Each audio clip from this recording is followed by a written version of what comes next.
Im from Australia. Now my heart awakes to the sound of silence, and it beats to the sound of silence, and it beats to the sound of silence. Now my heart awakes to the sound of silence, and it beats to the sound of silence, and it beats to the... A warm welcome. Is it as warm here as it is on stage? It's much warmer here. Please, Dami, walk us through your second rehearsal. I felt that today I was a lot more nervous for some reason, because I already know what the stage is like and how big it is, and I came on and yeah, I was really nervous, but I feel like when I performed, I actually did better, so no, I'm not showing off, I'm just saying what happened. Yeah, but yeah, it was good, and I feel like I've improved, and everything around me has improved from the first one, so I'm hoping for the last one it'll be even better. Any technical details you have to work on for the next time? Can I answer that? Yeah, of course, of course. Ours is a very complex technical piece, and with that comes a risk that you can make mistakes. So we have to be very careful and diligent in the way that that's followed through. There's a lot to do. We don't want the audience to see Dami being lifted off the podium. We don't want to see the podium being moved away. So, and there is a lot of gauze, hollow gauze images. So it's complicated to get right. But by the same token, we just want it to be something that's quite different and tells a story. Yeah. How was you feeling when you were in the viewing room watching it? I think I felt quite good watching it, and you know, the last time I ran the song, it was much better than the first two times I did it, and even when I'm coming off the podium, I didn't scream, I didn't. You know, that's my biggest challenge, trying to sound normal when I'm when I'm jumping off the podium. So yeah, but I didn't do that in the third take. So yeah, I felt quite good watching it, and yeah, it was exciting.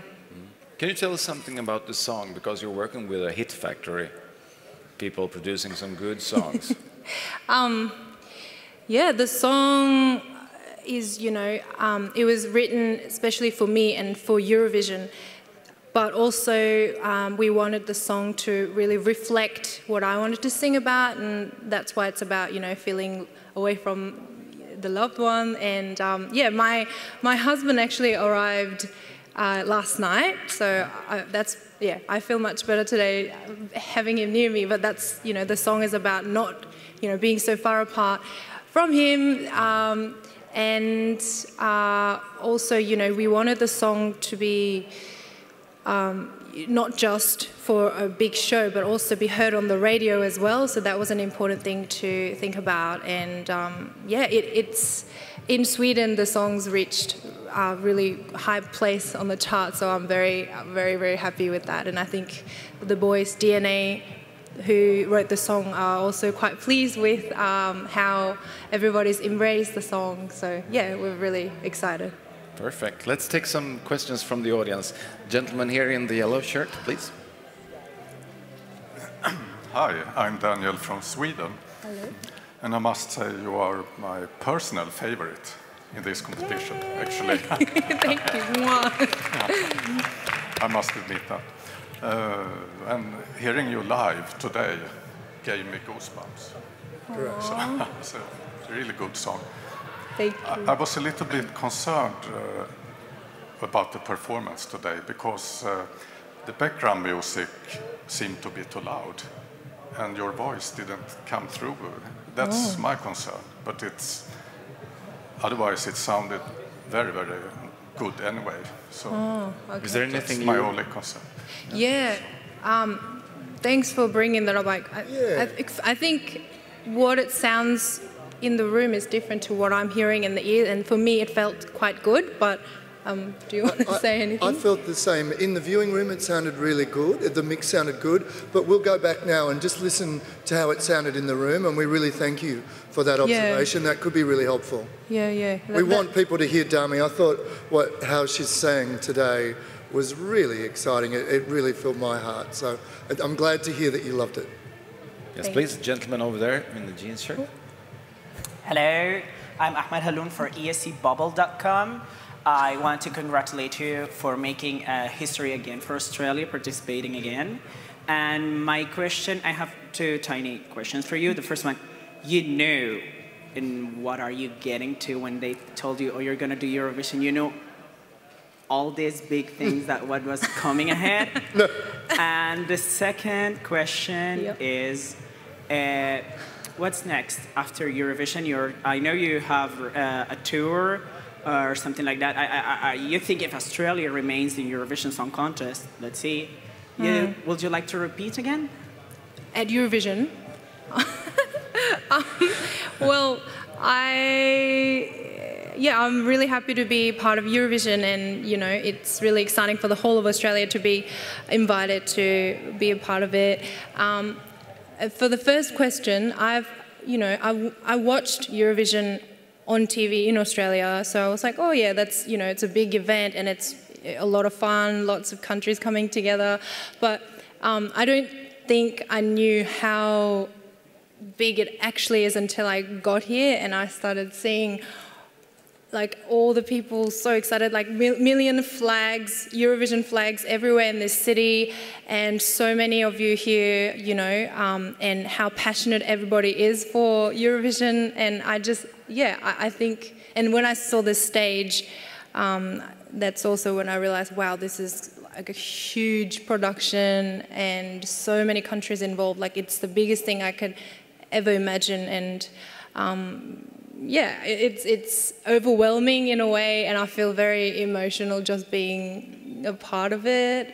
But I'm trying to focus and not get too overwhelmed by everything. And for the second question, what's happening after Eurovision for me? Well, I'm going back to do an Australian national tour first, but I would really love to see, what else I can be doing outside of Australia, and I hope that I can build enough supporters through Eurovision outside of Australia, in Europe and, other countries, to see whether I can tour and do more outside, because I feel like I'm still young and I can, anything that comes my way, I'm happy to try and keep spreading the music. So that's my plan.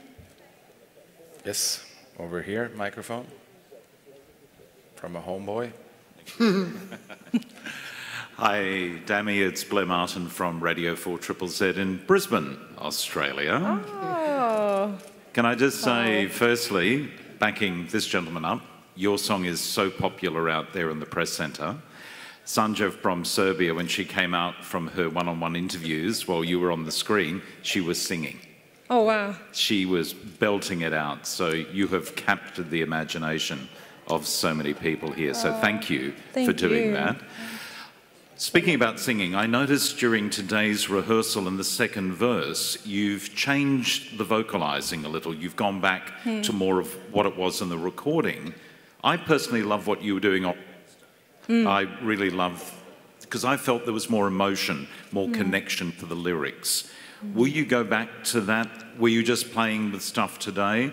Because I think your strength is vocalising and harmonising. It really shows this is a song contest and you're a singer.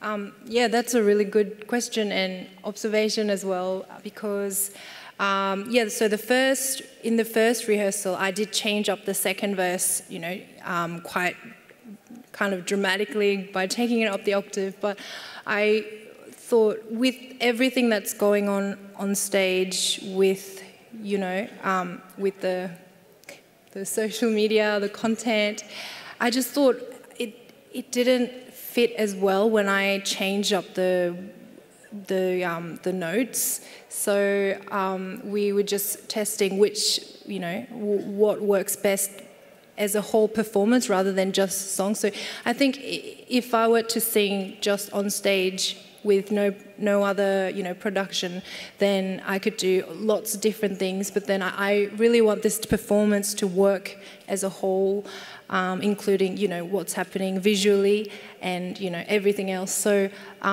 we're still discussing, you know, what works the best. And I guess after we watch back the second performance a few more times, we could be changing more things. We could be going back to the old one. It really depends how it works and feels as the whole performance. Do you want to say anything more about that? I think what you're trying to show is, I mean, it's a rehearsal, and you're just looking for the best way to describe the story of the song from one end to the other. And it's necessary just to sort of... It's also a fact that the song is in the top of the Swedish charts, and there's...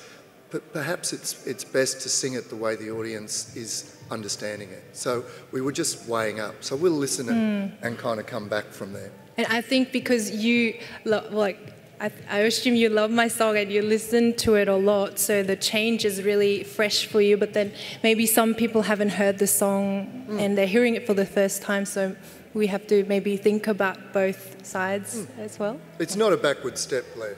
It's just looking for the strongest potential thing for a broad audience. That's why we rehearse. The gentleman in the white shirt there.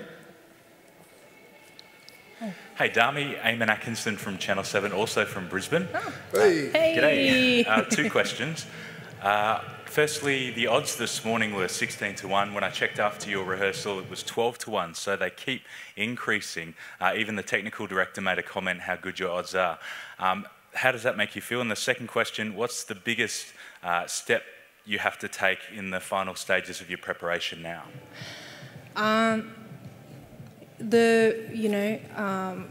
Betting sites, is that what he mentioned? I guess it's a good thing, right? I don't know how all that works, but it's a good thing. So, it feels really, really good. And, I came into Eurovision not assuming anything. Like I'm, as much as I want to try my best and do the best for Australia, I didn't come in to be like, oh yeah, I'm definitely going to win or be in top 3 or anything like that. I just wanted to, perform and do my best and see, how many people I can inspire. So to get that kind of great reaction, I'm super thankful, and I'm just thankful to be just here. When I first arrived in Stockholm, I remember thinking in my room, there's so much going on, who's going to win, how well I'm going to do. But for me, I'm just grateful, and I know how far I've come. I know, I had days, years ago before this happened, where I was like, I have no one to perform to. I really want to sing, but there's no one wants to invite me to sing at their events, and I was just like doing nothing, and I started teaching, and it was boring.